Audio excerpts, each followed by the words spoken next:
बिस्मिल्लाहिर्रहमानिर्रहीम। अस्सलाम वालेकुम नाज़रीन, मैं मोहसिन राना, मेरा यूट्यूब चैनल देख रहे हैं। उम्मीद करता हूँ आप सब लोग जहाँ भी होंगे खैरियत से होंगे। अल्लाह पाक आप सब लोगों को अपने हिफ्ज़-ओ-मान में रखे। नाज़रीन, मुस्लिम लीग नून का सियासी जनाज़ा अब तैयार है, क्योंकि इनका जो अमरीकी खुदा है, अमरीकी मास्टर माइंड है, सदर जो बाइडन, वो अब भाग चुका है।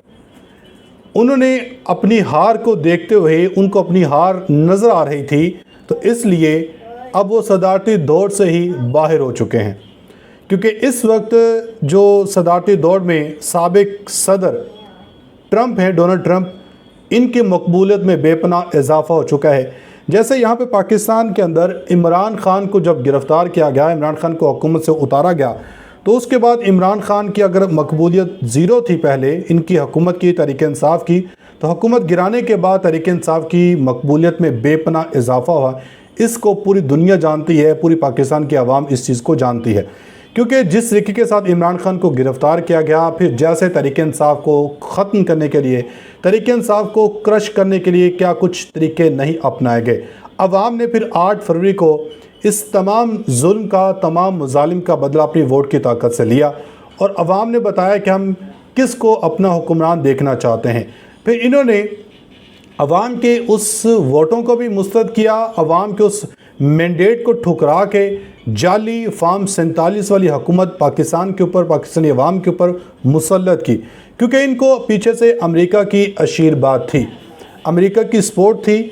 अब जब इनको लग रहा है कि अमेरिका के अंदर भी, चूँकि नवंबर के अंदर इंतखाबात होने जा रहे हैं, और मुस्लिम लीग नून के अपने ही इनके सीनियर रहनुमा सैयद मुशाहिद हुसैन ने ये बात को तस्लीम किया कि जब ट्रंप के ऊपर हमला हुआ तो ट्रंप उसी दिन ही अमेरिका का अगला सदर बन चुका था। क्योंकि अब अमेरिका के अंदर ट्रंप की मकबूलियत 49% है और सदर जो बाइडन की जो मकबूलियत सिर्फ और सिर्फ 42% थी। तो अब इस अपनी नाकामी को देखते हुए, अपनी हार को देखते हुए, सदर जो बाइडन ने सदारती दौड़ से दस्तबरदार हो चुके हैं, और उन्होंने इसके बाद अहम तरीन अपना जो एक स्टेटमेंट है वो जारी की है। सदर जो बाइडन क्यों दस्तबरदार हुए, क्यों इन्होंने सदारती दौड़ से राह इफ्राद इख्तियार की है, इस पर बात करूंगा। और इमरान खान ने कैसे अब पूरे इस निज़ाम को लपेट के रख दिया है, कैसे अब पूरा जो सिस्टम है ये इमरान खान के गिर्द घूम रहा है और हालात कंट्रोल से बाहर हो चुके हैं। तमाम खबरें आपके साथ शेयर करूंगा। आपसे गुजारिश है कि वीडियो को अंत तक लाजमी देखिएगा। अगर आप लोगों ने अभी तक मेरे यूट्यूब और फेसबुक पेज को फॉलो सब्सक्राइब नहीं किया तो लाजमी कर दें, साथ में बेल आइकन को दबाएं ताकि हर नए आने वाली वीडियो आप तक आसानी से पहुंचती रहे। नाज़रीन, पाकिस्तान के अंदर हालात इस वक्त सियासी मामलात को देखा जाए, मुआशी हालात को देखा जाए तो दिन ब दिन ख़राब ही होते जा रहे हैं। ऊपर से दहशतगर्दी के वाक़यात भी दिन ब दिन इसमें इजाफा होता जा रहा है।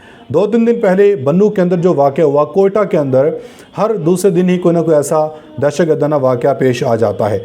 तो बन्नू के अंदर जो कुछ हुआ, फिर बन्नू के अंदर बाद में बन्नू की आवाम ने एहतजाज किया, क्योंकि इसमें कुछ सिविलियंस भी मारे गए, पाक फ़ौज के जवान भी शहीद हुए और दहशतगर्द भी इस हमले में मारे गए। तो कुछ लोगों का कहना है कि ये जो फायरिंग की, ये वाक़या हुआ, ये फ़ौज की जन्म से करवाया गया, फ़ौज की जन्म से किया गया। इसके ऊपर आज पाक फ़ौज के तर्जुमान की जनब से भी एक अहम तरीन प्रेस कॉन्फ्रेंस की गई है। हालांकि तहरीक इंसाफ ने भी इसके ऊपर रद्द-ए-अमल दिया। तो तहरीक इंसाफ के वज़ीर आला KP के अली अमीन गंडापुर ने अहम तरीन बयान जारी किया, जिसमें उन्होंने वाज़ेह कर दिया था कि फ़ौज हमारी है, इमरान खान की हिदायत के ऊपर कमेटी कायम की गई है और इस मामले को बखूबी जो है वो निपटा दिया गया है। क्योंकि फ़ौज ने दहशतगर्दी में बहुत सी कुर्बानियाँ दी हैं। पुलिस और फ़ौज ने मिल के ये काम, ये जो दहशतगर्दी के वाक़यात थे, दहशतगर्दों को मारा। तो इस हवाले से जो तासुब दिया जा रहा था मुस्लिम लीग नून की तरफ से कि फ़ौज के ऊपर तहरीक इंसाफ के जन्म से हमले करवाए जा रहे हैं, तहरीक इंसाफ तासुब दे रही है कि ये सब कुछ फ़ौज करवा रही है। आज DG ISPR की जन्म से प्रेस कॉन्फ्रेंस की गई है। डिप्टी लेफ्टिनेंट जनरल अहमद शरीफ चौधरी ने कहा कि इंतहाई संजीदा इशूज़ को सियासत के भींट चढ़ाया जा रहा है। अज़्म इस्तेहकाम कोई ऑपरेशन नहीं बल्कि दहशतगर्दी के ख़िलाफ़ एक मरबूत मुहिम है। इन्होंने कहा कि कुछ अरसा से पाक फ़ौज के ख़िलाफ़ झूठे प्रोपेगेंडे में नुमाया इजाफा हुआ है। कुछ अरसे में मुसल्लह फ़ौज के ख़िलाफ़ किसी न किसी शक्ल में मुनज़्ज़म प्रोपेगेंडे में इजाफा हुआ। सिक्योरिटी फोर्सेस ने इस साल अब तक 22,409 इंटेलिजेंस बेस्ड ऑपरेशन किए। मन घड़त ख़बरों में नुमाया इजाफा हुआ। इदारे रोज़ाना की बुनियाद पर 112 ऑपरेशन अंजाम दे रहे हैं। पूरी कौम शहीद होने वाले बहादुर जवानों को ख़राज अक़ीदत पेश करती है। DGISP نے کہا کہ بڑھتے ہوئے جھوٹ اور پروپیگنڈے کے پیش نظر ہم تواتر پریس کانفرنس کریں گے، سنجیدہ معاملات کو بھی سیاسی بنایا جا رہا ہے۔ انہوں نے بھی انڈائریکٹلی یہ الزام تحریک انصاف کے اوپر لگایا کہ تحریک انصاف جو ہے یہ فوج کے اوپر پروپیگنڈا ایک منظم مہم کے ساتھ کر رہی ہے۔ انہوں نے نام تو نہیں لیا مگر ایک مخصوص طبقہ کا جو انہوں نے ذکر کیا تو وہ ان کا اشارہ تحریک انصاف ہی کی طرف ہے کہ تحریک انصاف، چونکہ تحریک انصاف فوج کے اوپر نہیں، تحریک انصاف فوج کے اندر کچھ شخصیات کے اوپر الزام لگاتی ہے کہ وہ شخصیات سب کچھ یہ کر رہی ہیں۔ تو ادھر مسلم لیگ نون کی جو سیاست ہے اب ختم ہوتی ہوئی دکھائی دے رہی ہے۔ ان کے اپنے ہی لوگوں نے اب یہ کہنا شروع کر دیا ہے کہ اب بس بہت ہوا، اب ہمیں جو ہے ہار تسلیم کر لینی چاہیے۔ مسلم لیگ نون کے اپنے ہی لوگوں نے کہنا شروع کر دیا ہے اب بس بہت ہوا، اب اگر ہم نے اپنے ملک کو نہیں بچایا، اپنی سیاست کو پھر ہم نہیں بچا پائیں گے۔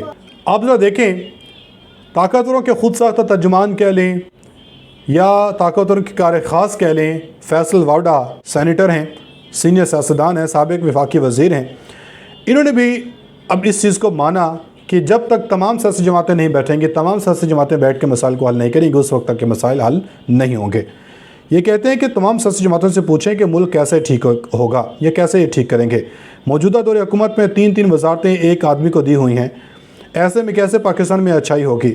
آئین میں ترمیم پارلیمنٹ کر سکتی ہے جبکہ آئین کی تشریح سپریم کورٹ کا کام ہے۔ مخصوص نشستوں سے متعلق انہوں نے کہا کہ مدعی سنی اتحاد کونسل تھا اور رزلٹ پاکستان تحریک انصاف کو ملا۔ اس وقت ملک میں جو حالات ہیں، کوئی حکومت سے پوچھے کہ پاکستان میں اچھائی کیسے آئے گی۔ حکومت عوام کی بہتری کے لیے اقدامات کرے، مہنگائی سے غریب آدمی کی زندگی اجیرن ہو گئی ہے۔ تو ادھر مسلم لیگ نون کے بڑے ہی حمایت یافتہ یا مسلم لیگ نون کی خواہشات کو دیکھتے ہوئے اگر کہا جائے، مسلم لیگ نون کی خواہش تھی کہ ایک بار پھر سے امریکہ کی بھاگ دوڑ صدر جو بائیڈن کے ہاتھ ہی آئے، چونکہ نومبر میں انتخابات ہونے جا رہے ہیں۔ اب اپنی حال کو دیکھتے ہوئے صدر جو بائیڈن نے صدارتی انتخابات کی دوڑ سے باہر ہونے کا اعلان کر دیا ہے۔ یہ کہتے ہیں کہ میری خواہش تھی کہ دوبارہ صدارتی انتخابات لڑوں، لیکن پارٹی اور ملک کی بہترین مفاد میں دستبرداری کا فیصلہ میں نے کیا ہے۔ میری خواہش تھی کہ دوبارہ میں انتخابات لڑوں۔ صدر جو بائیڈن کے اس اعلان سے پہلے جو بائیڈن کے صدارتی انتخابی مہم کے نیشنل سینیٹر کرس کونس نے بتایا تھا کہ امریکی صدر بائیڈن غور کریں کہ صدارتی انتخابات جیتنے کے لیے بہترین امیدوار کون ہے، اس کے اوپر غور کیا جائے۔ ناظرین، معلوم ہوا ہے کہ امریکی صدر جو بائیڈن کے کورونا میں مبتلا ہونے کے اعلان کے بعد اس بات کا امکان بڑھ چکا تھا کہ وہ صدارتی انتخابات کی دوڑ سے پیچھے ہٹ جائیں گے۔ اس حوالے سے متعدد امریکی میڈیا رپورٹس میں کہا گیا تھا کہ جو بائیڈن اپنی پارٹی کے اندر بڑھتی مخالفت کے بعد صدارتی انتخابات سے پیچھے ہٹنے پر غور کر رہے ہیں۔ اب تک اتنا، اپنی فیڈ بیک کا اظہار کمنٹ سیکشن میں لازمی اپنا خیال رکھیں۔ ملیں گے اگلی ویڈیو میں، تب تک کے لیے اللہ حافظ۔